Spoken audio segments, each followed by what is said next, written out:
Students, तो 10th class की mathematics के अंदर हम चैप्टर नंबर 1 नंबर सिस्टम संख्या पद्धति में एक्सरसाइज 1.1 में फर्स्ट क्वेश्चन यूक्लिड विभाजन के द्वारा भाग विधि आपने पढ़ी थी।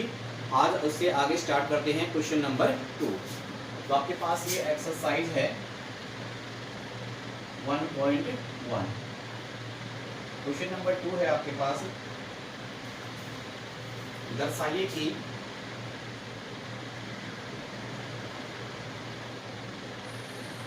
कोई भी धनात्मक पूर्णांक धनात्मक विषम पूर्णांक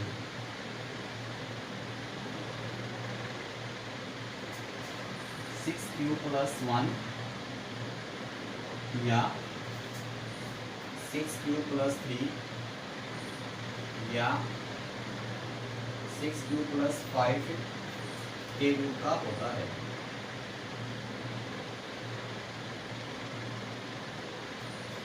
जहां q कोई पूर्णांक है।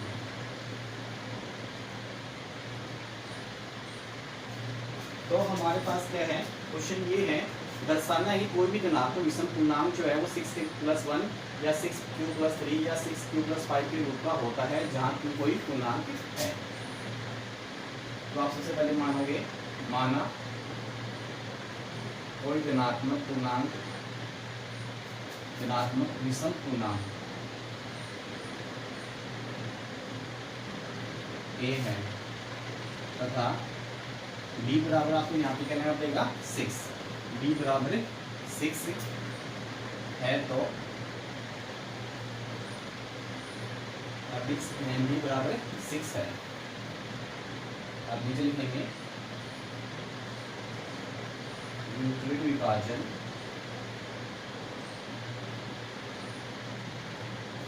एल्गोरिथम द्वारा। इसमें क्या होता है अपने पास, भाज्य बराबर भाज्य गुणा भागफल प्लस शेषफल। तो यहाँ से हमारे पास एक फॉर्मूला बनता है a बराबर bq plus r according to Euclid विभाजन। यानी a बराबर a यहाँ पे भाज्य है, b भाजक है, q भागफल और r यहाँ पे शेषफल है। और बिकॉज यहाँ पे r का जो मान है वो 0 के बराबर, 0 से बड़ा और b के मान से क्या है, छोटा है। तो r का मान 0 के बड़ा, उसके बराबर और b के मान से छोटा है। तो यहाँ पे b का मान कितना है, 6। तो यहाँ पे आप मान रखते हैं a बराबर b का मान कितना है, 6 q प्लस r। अब r का मान जो है वो क्या होगा, 0 less than r less than 6। b का मान कितना है, 6। तो r के संभावित मान क्या हो जाएंगे, r बराबर 0, 1, 2, 3, 4 और 5। r का मान 0 से बड़ा, उसके बराबर और 6 से क्या होगा, छोटा होगा। तो सभी मान अपने पास ये क्या है, इक्वेशन नंबर आपके लिए क्या हो जाएगी, फर्स्ट। समीकरण नंबर 1 में रखना है। तो समीकरण नंबर 1 में r बराबर 0 रखने पर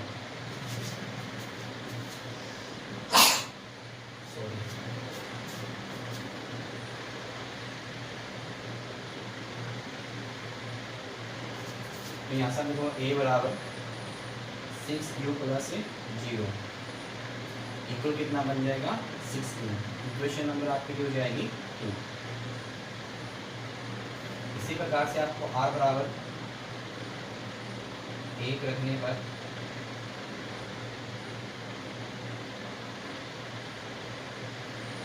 a बराबर कितना जाएगा, 6q प्लस 1।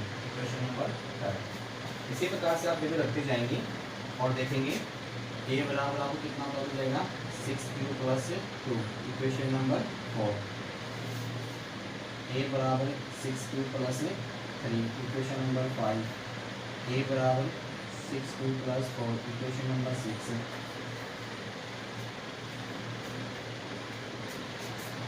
a बराबर 6q प्लस 5। Equation number 7। इस प्रकार से आपने बारी बारी से क्या कर दिया, r का मान यहाँ पे इनपुट कर दिया, जो कि था 0, 1, 2, 3, 4, 5। अब इनमें देखना है कि धनात्मक विषम पूर्णांक जो a है उसकी जो वैल्यू है सम कौन सी और विषम कौन सी है। जो संख्या 2 से डिवाइड होगी वो सम होगी, जो 2 से डिवाइड नहीं होगी वो क्या होगी, विषम होगी।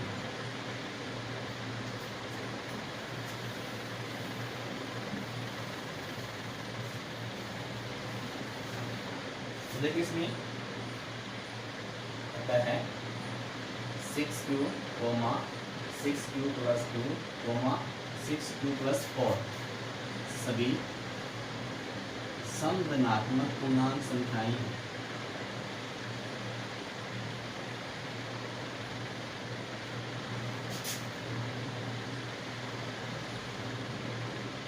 सम धनात्मक पूर्णांक संख्याएं हैं क्योंकि सभी संख्याएं 2 से विभाजित हैं, इसमें 2 का पास चला जाएगा पूरा, इसमें भी चला जाएगा, सभी धनात्मक विषम संख्याएं हैं।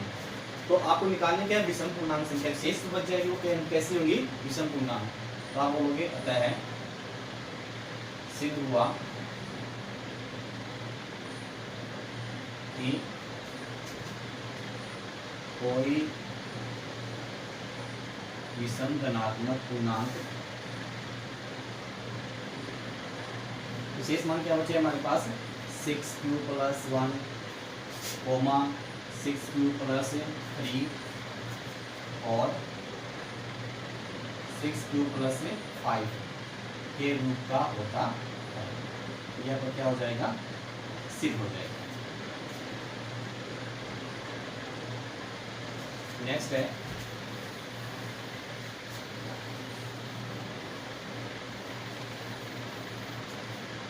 क्वेश्चन नंबर आपका 3 है।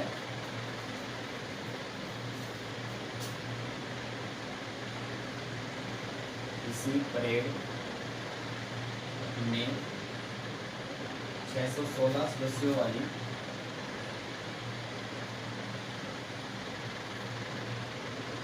एक सेना की टुकड़ी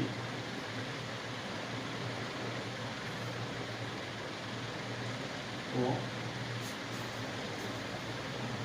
32 सदस्यों वाले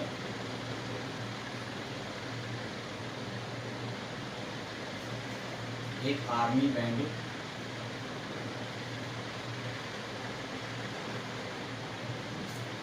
के पीछे मार्च करना है।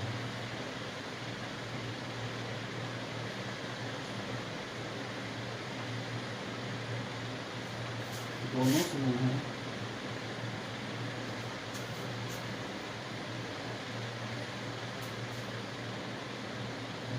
को समान संख्या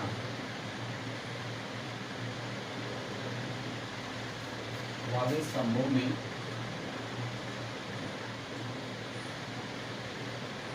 मार्च करना है।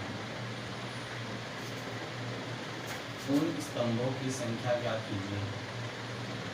स्तंभों की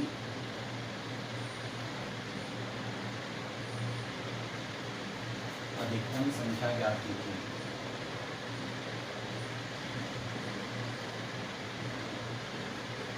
तो देखिए क्वेश्चन क्या है, किसी परेड में 616 कुल सदस्य हैं, एक सेना की टुकड़ी है, उसमें 32 सदस्यों वाले एक आर्मी बैंड के पीछे मार्च करना है। दोनों समूह को समान संख्या वाले स्तंभों में मार्च करना है। तो उन स्तंभों की अधिकतम हाईएस्ट कॉमन फैक्टर यानी आपको एचसीएफ ज्ञात करना होगा। तो आपको क्या है, 616 और 32 का एचसीएफ निकालना है। तो निकालेंगे विभाजन से आप होंगे 616 बटा है 32 से। तो अकॉर्डिंग टू यूक्लिड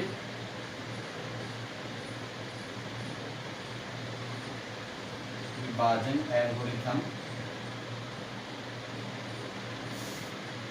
द्वारा क्या होता है हमारा, राज्य बराबर भाजक गुणा भागफल प्लस शेषफल। तो यहाँ पे भाज्य कितना है 616, भाज्य कितना है 32 गुणा भागफल देखना है। उसके सामने भाग की संख्या कर लोगे, 616 में आपको 32 का भाग देना है तो कितनी बार चला जाएगा, 32 से कम 32, शेष कितना बच गया 11 हो गया 9 और 5 में 3 कितना बच गया 2, निकाल लिया 6। अभी कितनी बार चला जाएगा, 9 बार चला जाएगा, 9 दूनी 18 9 की 27, 27 और 1 28, शेष कितना बच गया 8 और यहाँ पे 0, ओनली तो कितना बच जाएगा हमारे पास 8 बच जाएगा। तो आप लोगों को बात में कितना आ गया 19 और शेष में कितना आ गया 8। अभी यहाँ पे शेष पर शून्य नहीं है तो लिखोगे बिकॉज शेष पर शून्य नहीं है।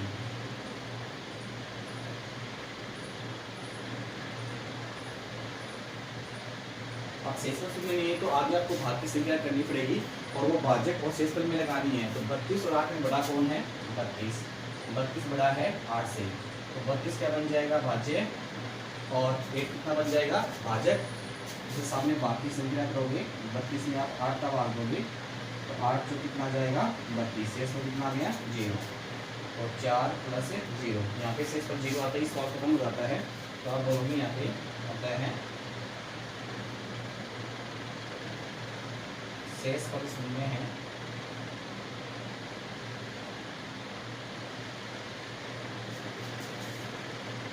तो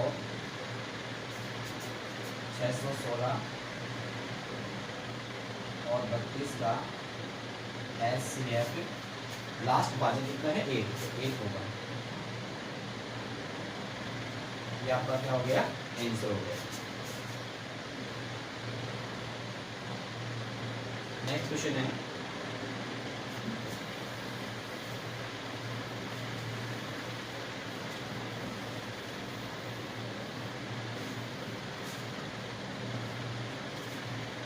क्वेश्चन नंबर 4 आपके पास है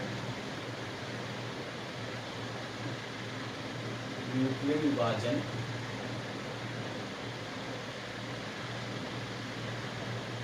एल्गोरिथम का प्रयोग करके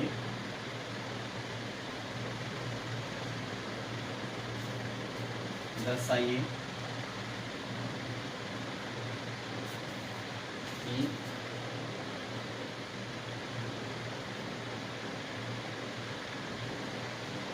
किसी धनात्मक पूर्णांक का वर्ग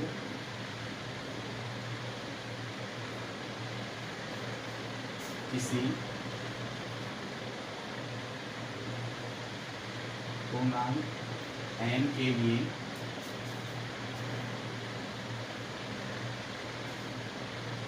थ्री m या 3n+1 के रूप का होता है।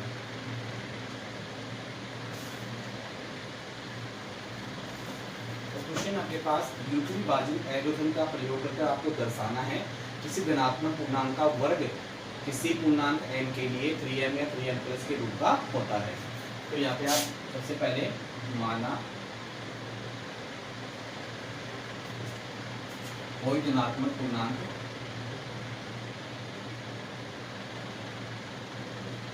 a है तथा b, तो b की वैल्यू आपको यहाँ पे रखनी होगी 3, तो b बराबर कितना होगा मेरे पास 3 है।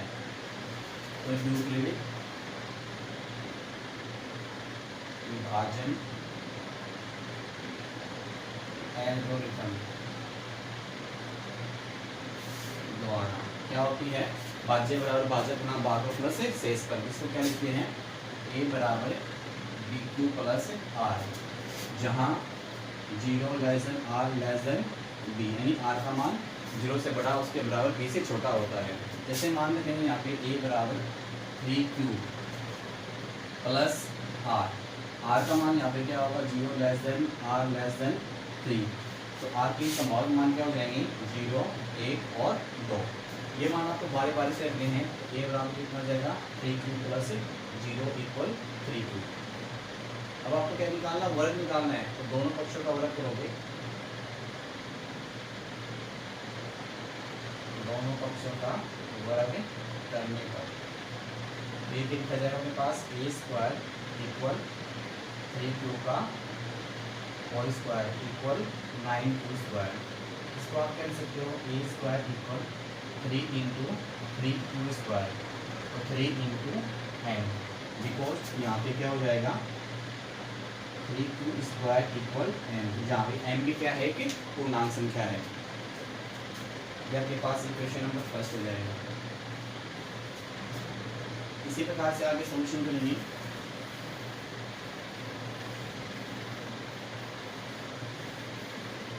अब r का मान रखना अपने को 1, तो a बराबर 3q प्लस 1, दोनों पक्षों का वर्ग करेंगे, a का स्क्वायर इक्वल 3q प्लस 1 का होल स्क्वायर।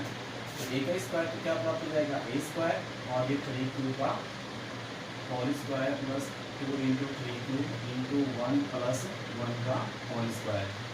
तो आपके पास a square equal 9q square plus 6q plus 1। तो यहाँ से कॉमन निकालेंगे, a स्क्वायर इक्वल 3 कॉमन निकालना केवल, कितना बच जाएगा 3q square plus 2q plus 1। तो यहाँ से आप देखोगे a square equal 3n plus 1, चूँकि 3q square plus 2q equal आपने क्या मान लिया n, इक्वेशन नंबर आपका 2 हो जाएगा।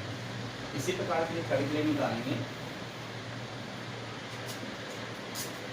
अब r का मान रखेंगे, तो दोनों पक्षों का वर्ग करोगे, तो a का स्क्वायर इक्वल 3q प्लस 2 का होल स्क्वायर। सोल्यूशन करेंगे तो a स्क्वायर 3q का whole square plus 2 into 3q into 2 plus 2 का स्क्वायर। तो यहाँ से a square equal 9q square plus 6 पूजा 12 q प्लस 4। तो यहाँ से आप देखो a square equal 9q square plus 12 q और 4 का कैलकुलेट होगी 3 प्लस 1। तो यहाँ सोल्यूशन करते हैं, a स्क्वायर इक्वल 3 कॉमन निकालो 3q square plus 4q plus 1 plus 1। तो हमारे पास क्या बन जाएगा, a square equal 3n plus 1, जो कि 3q square plus 4q plus 1 equal आपने क्या मान लिया, इक्वेशन नंबर 5। इस प्रकार से आपका सिद्ध हुआ कि कोई धनात्मक पूर्णांक जो है वो 3n या 3n प्लस 1 के रूप का होता है। तो ये आपने अध्ययन सिद्ध हुआ कि कोई धनात्मक पूर्णांक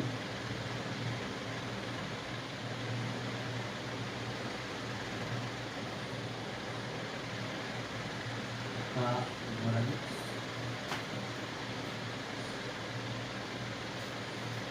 3n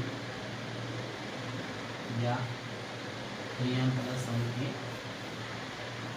रूप का होता है।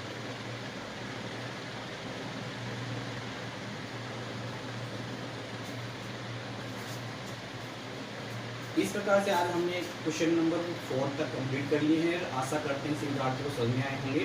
अगर आप किसी प्रकार की कोई समस्या है तो आप व्हाट्सएप या कॉल के माध्यम से उन समस्याओं को दूर कर सकते हैं। सभी विद्यार्थी इनको रफ में निकालें, रफ में निकालने के बाद में फेल नोट पे उसे व्हाट्सएप के माध्यम से अवश्य चेक कराएं। Okay bye.